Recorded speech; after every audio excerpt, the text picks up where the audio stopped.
오늘 말씀은 사사기 6장입니다. 6장이 1절부터 40절까지 있어요.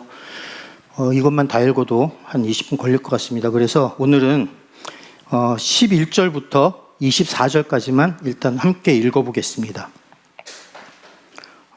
교독하시겠습니다. 여호와의 사자가 아비에셀 사람 요아스에게 속한 오브라에 이르러 상수리 나무 아래에 앉으니라. 마침 요아스의 아들 기드온이 미디안 사람에게 알리지 아니하려 하여 밀을 포도주 틀에서 타작하더니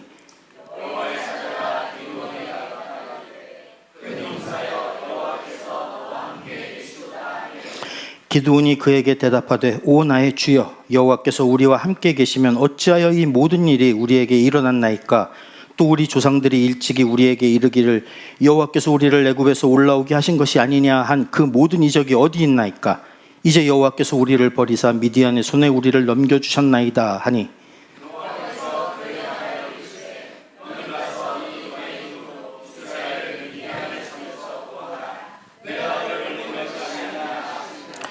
그러나 기드온이 그에게 대답하되 오 주여 내가 무엇으로 이스라엘을 구원하리까. 보소서 나의 집은 므낫세 중에 극히 약하고 나는 내 아버지 집에서 가장 작은 자니이다 하니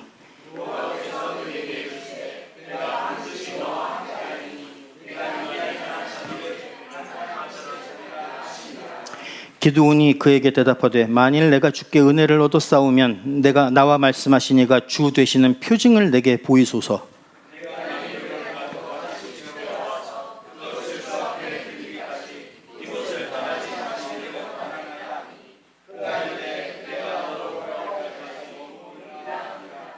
기드온이 가서 염소 새끼 하나를 준비하고 가로 한 에바로 무교병을 만들고 고기를 소쿠리에 담고 국을 양푼에 담아 상수리 나무 아래 그에게로 가져가다 드리매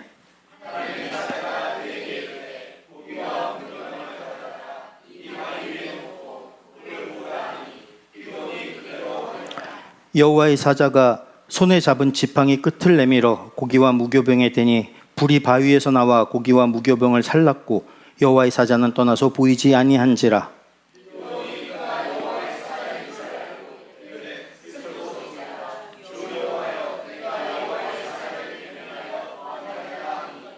여호와께서 그에게 이르시되 너는 안심하라 두려워하지 말라 죽지 아니하리라 하시니라.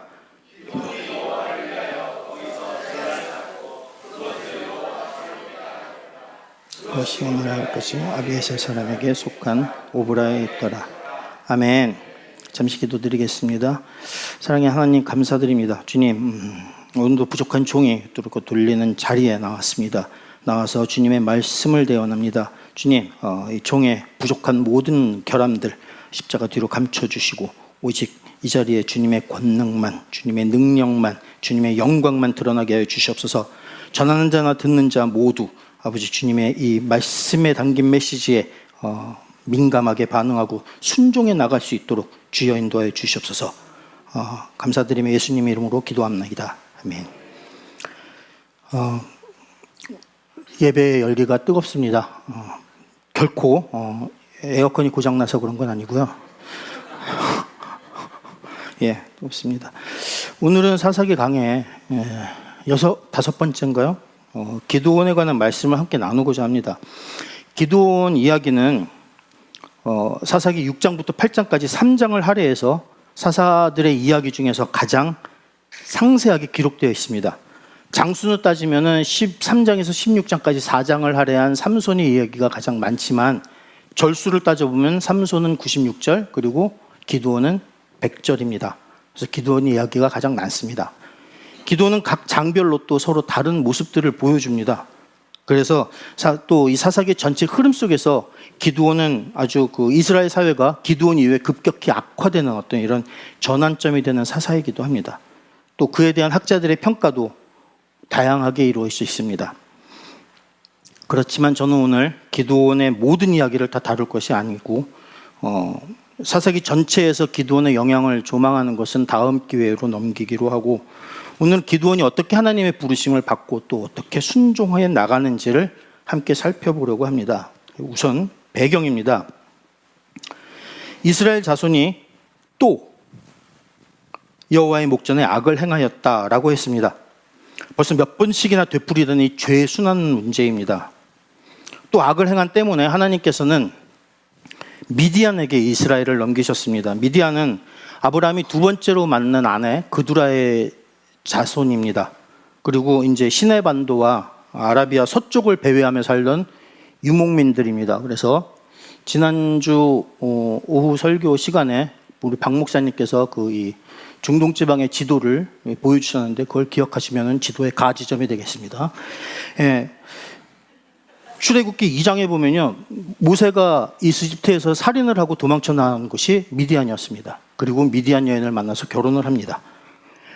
출애굽기 19장하고 민수기 7장에 보면 이스라엘 민족이 출애굽해서 미디안 땅에서 하나님과 언약을 맺고 계명을 율법을 받습니다. 출애굽기 18장에서는 모세의 장인인 이드로가 모세에게 와서 체계적인 어떤 이 민족의 운영 체계를 조언해 주는 장면도 나옵니다. 그런데 또 이 미디안은 창세기 37장에서 요셉을 이집트에 팔아먹는 사람들입니다. 그리고 광야 생활 도중에 미디안 사람들 때문에 이스라엘 백성들이 하나님께 등을 돌리게 되고 그래서 많은 사람들이 죽는 이야기가 나옵니다. 그래서 민수기 25장에서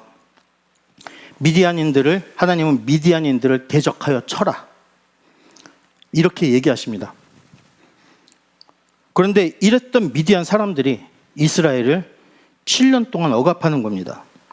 다른 이방인들의 지배 기간에 비하면 상대적으로 조금 짧습니다. 그런데 고통은 훨씬 더 혹독합니다. 시간이 지날수록 이방인을 통한 하나님의 징계의 수위가 점점 높아지는 겁니다. 2절에서는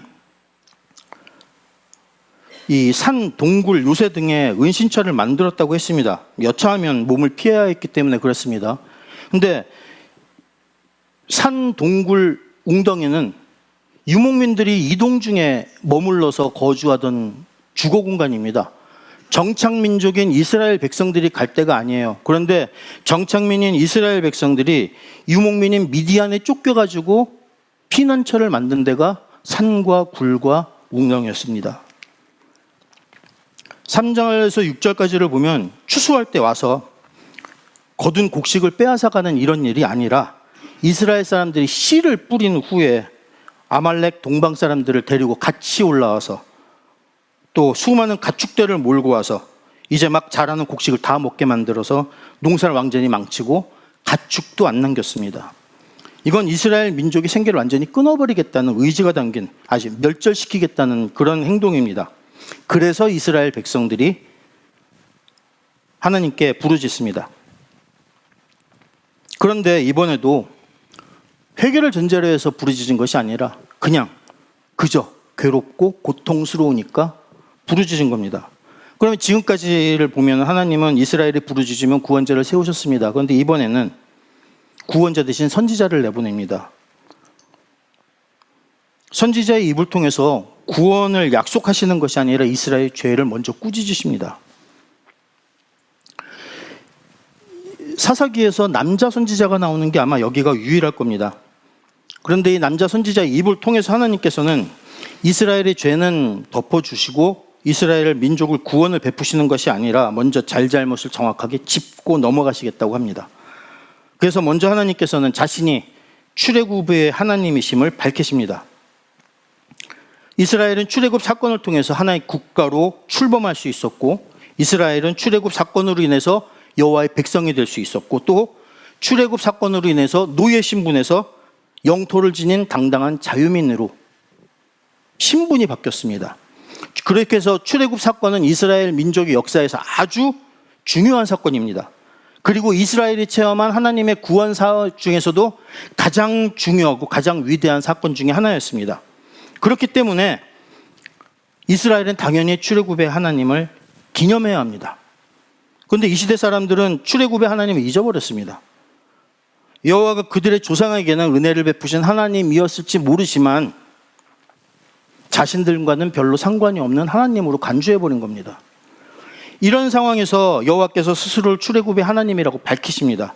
백성들에게 자신들의 과거를 되돌아보고 너희의 신앙적인 뿌리를 그게 어디에 있는지 되찾으라는 겁니다.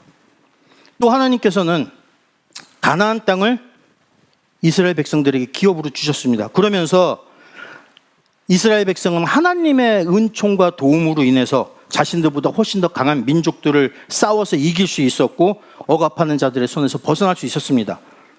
하나님께서 이스라엘 앞에서 가나안 사람들을 내치시고 그들의 땅을 주신 겁니다. 가나안 정복 전쟁은 그렇기 때문에 하나님의 성스러운 전쟁이었습니다. 하나님의 성전이었지 이스라엘 백성의 영토 획득 전쟁이 아니었습니다. 가나안 땅은 이스라엘이 싸워서 쟁취한 것이 아니라 하나님으로부터 거저 받은 선물이었습니다. 하나님께서 이스라엘을 출애굽시키시고 가나안 땅을 기업으로 주신 다음에 그들에게 요구하신 건 딱 한 가지입니다. 오직 여호와께만 충성하고 가나안 사람들의 신을 절대 숭배하지 말라는 것이었습니다. 이스라엘이 지금까지 하나님으로부터 받은 은혜를 생각한다면 하나님의 이런 요구가 없어도 당연히 해야 할 일이었습니다. 마땅히 해야 할 일이었지만, 그리고 이것이 그렇게 그들이 할 수 있는 유일한 선택이어야 했는데 그들은 여호와 하나님의 이 당연한 요구마저 저버리고 가나안 백성들의 우상을 쫓고 섬기고 숭배한 겁니다. 배은망덕하죠.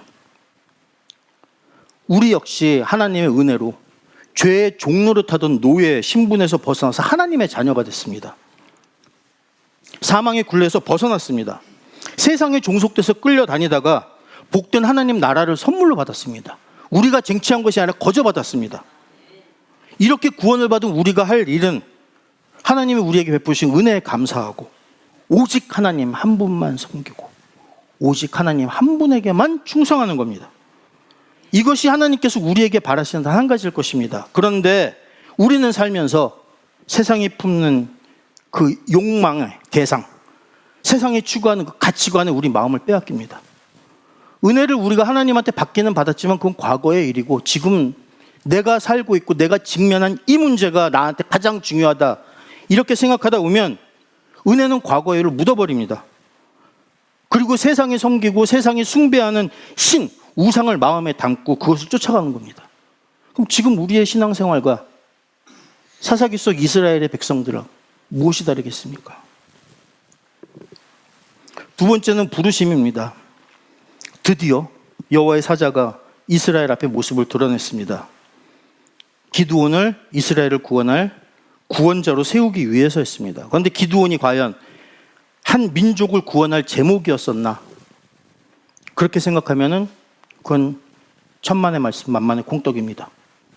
하나님의 사자가 나타났을 때 기드온이 뭐하고 있었습니까? 미디안 사람들의 눈을 피해서 포도주 틀에 들어가 밀 이삭을 타작하고 있었다고 합니다. 어르신들은 타작하는 거 어떻게 하시는지 아시는 분들 계실 겁니다. 타작은 이렇게 합니다. 보통 타작기를 이용할 때는 이 곡식을 그대로 갖다 타작기에다 두드립니다. 두드려서 이 곡식과 나다를 분리시킵니다.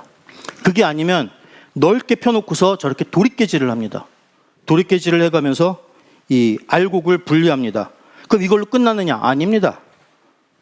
그 다음에 키질, 우리가 체질이라고 하죠. 체질을 해서 이 건불과 나다를 다시 한번 분리시켜서 이걸 다 걷어내야 합니다.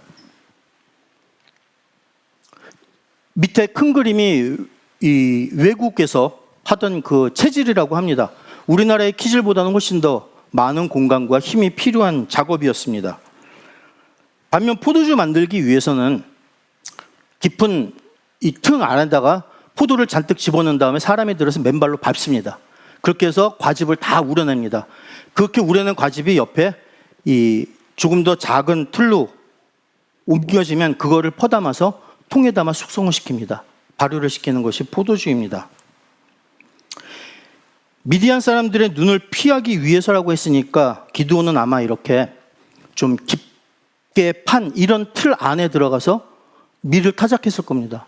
그러면 저 공간이 아무리 크다 할지라도 밀을 타작할 만한 그런 충분한 공간은 못 됩니다. 저기에 그걸 우겨놓고 저기에 앉고 쪼그려가지고는 밀을 타작하는 기드온의 모습을 한번 생각해 보십시오. 기드온은 소심한 겁쟁이입니다.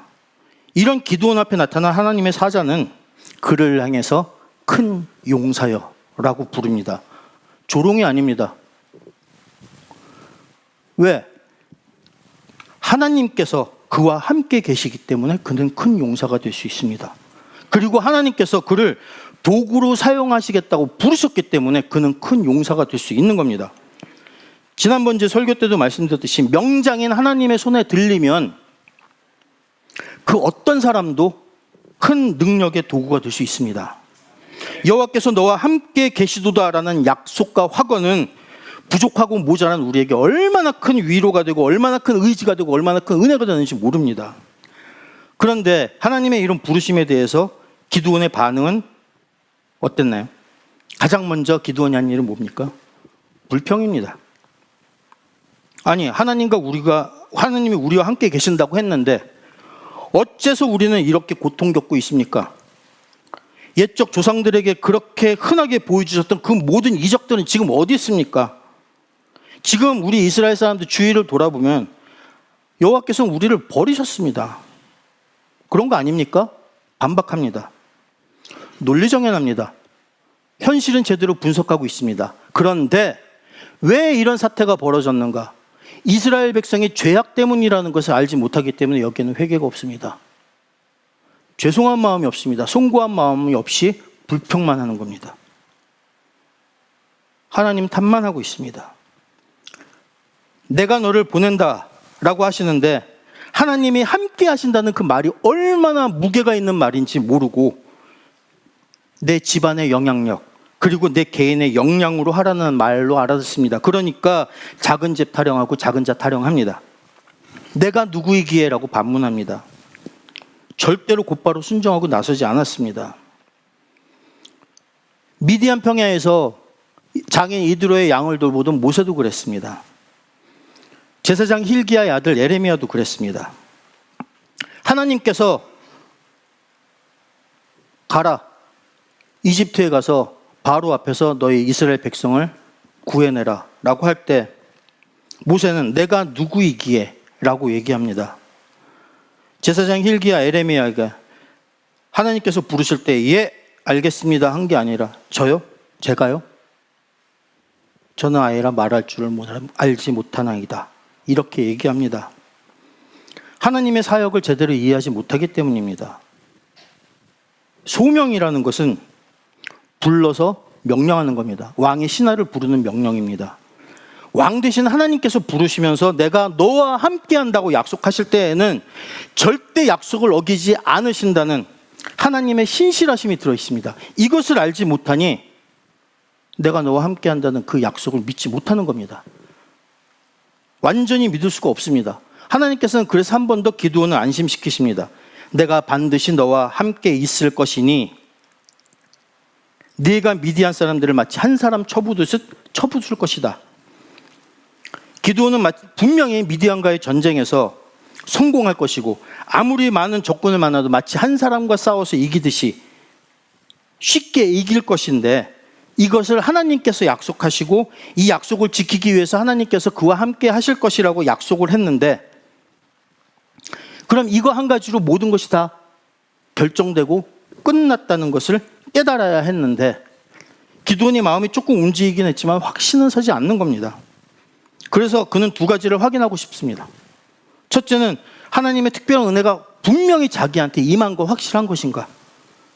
그리고 하나님께서 이 일을 하는 동안에 정말 끝까지 자기와 함께 하실 것인가?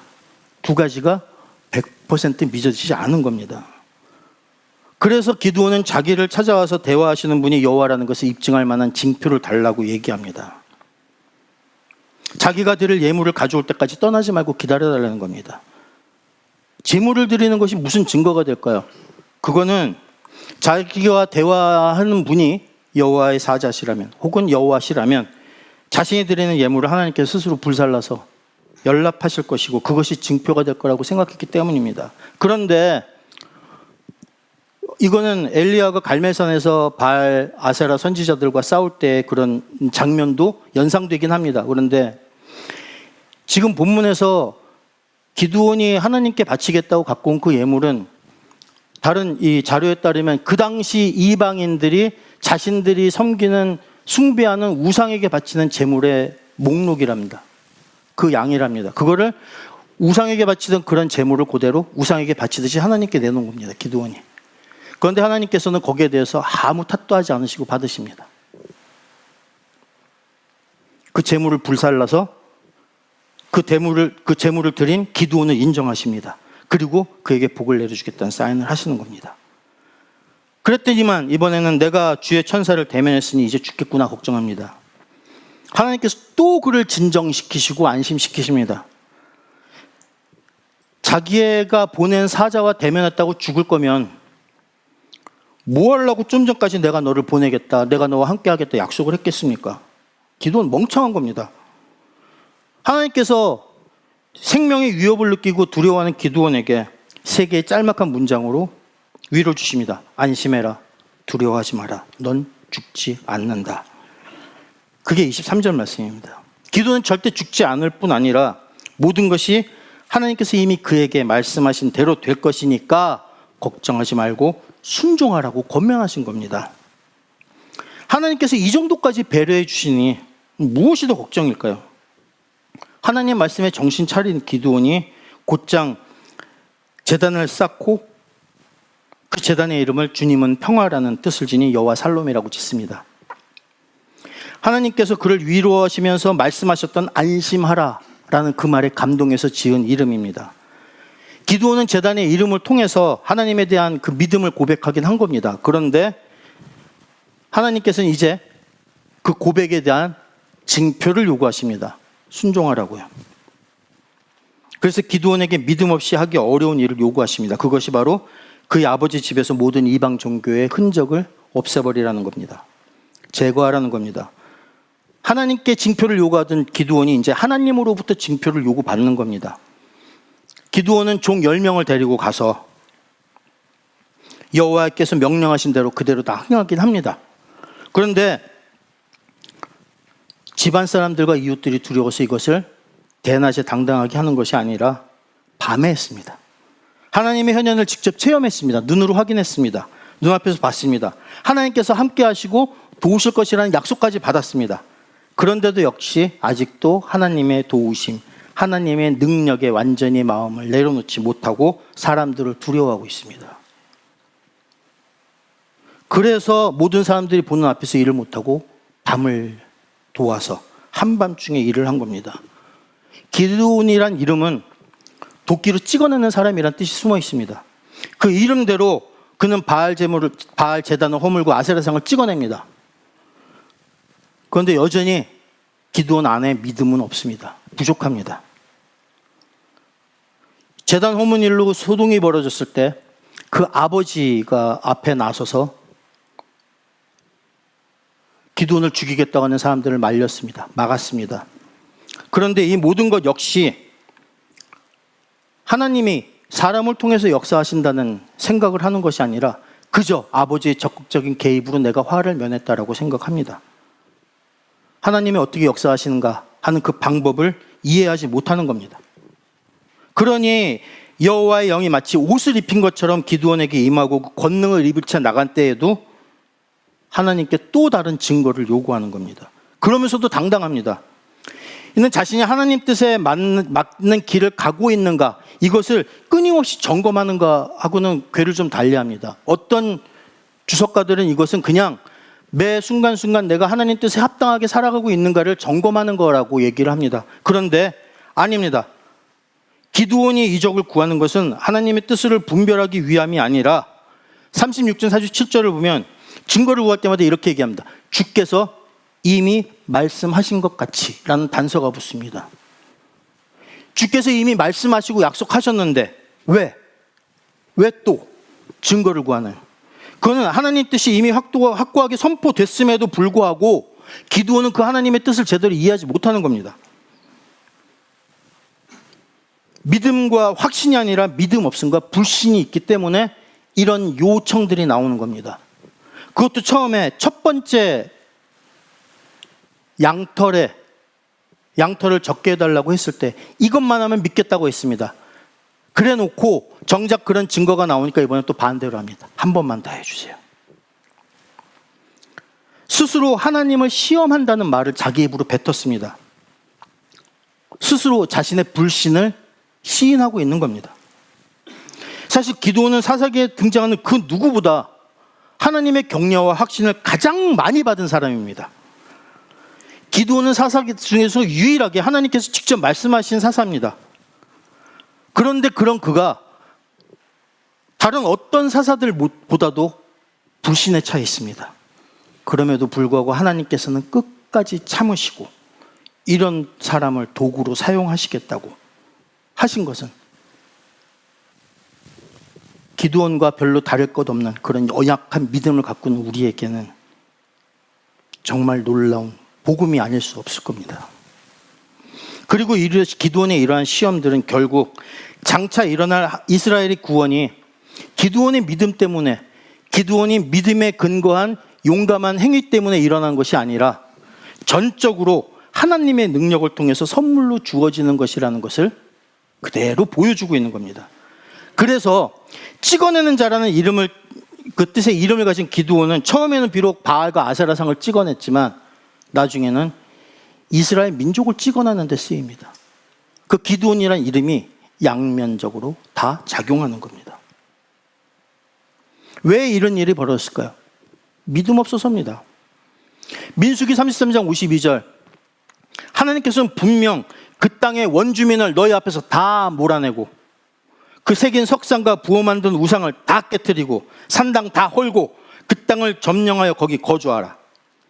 내가 그 땅을 너희 소유로 너희에게 주었다.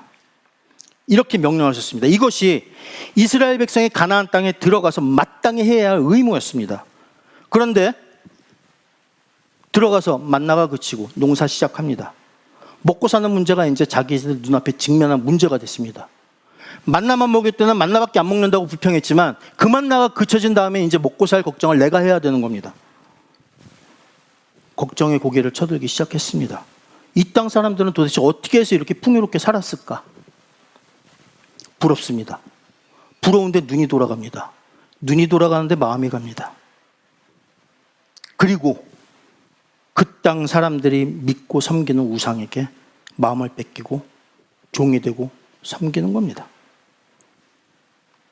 결국 우상이라는 것은 우리 안에 있는 믿음이 부족해서 생기는 겁니다. 옆에서 다른 사람이 우상을 섬기든 우상을 끼고 살든 뭘 하든 간에 내 안에 믿음이 굳건하게 서 있으면 거기에 영향받지 않습니다. 우리 믿음이 부족하고 우리 신앙에 오락가락하고 세상의 가치에 그래서 휩쓸리고 하나님 믿는다면서 타로 좀 보러 가고 용한 무당 만나서 사주 보고 뭐 하늘에 구멍이라는 사람 찾아다니고 결국 내 안에 있는 그런 욕망과 탐욕이 하나님을 믿고 하나님만 의지하는 믿음으로 충족되지 않는다는 느낌을 받기 때문에 다른 우상에게 고개를 돌리는 겁니다. 요새 청소년들한테 물어봤어요. 교회 왜 오니? 모험이죠. 알 수 없는 문제 아닙니까? 부족한 겁니다. 하나님만으로 부족한 겁니다. 그건 믿음이 아니에요. 이런 내 속의 욕심이, 내 안에 있는 탐욕이 꾸준히 끈질기게 반복적으로 주기적으로 고개를 쳐들고 그렇게 해서 만들어내는 것이 우상입니다.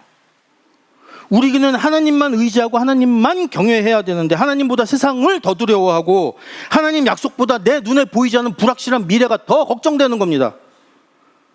근심이 쌓이고 염려가 되니까 하나님 외에 또 의지할 무언가를 찾는 겁니다. 그래서 하나님의 가치보다 세상의 가치에 더 휘둘리게 되고 그래서 세상 사람들이 쫓는 그 우상을 쫓는 겁니다. 그게 무엇이 됐든 간에.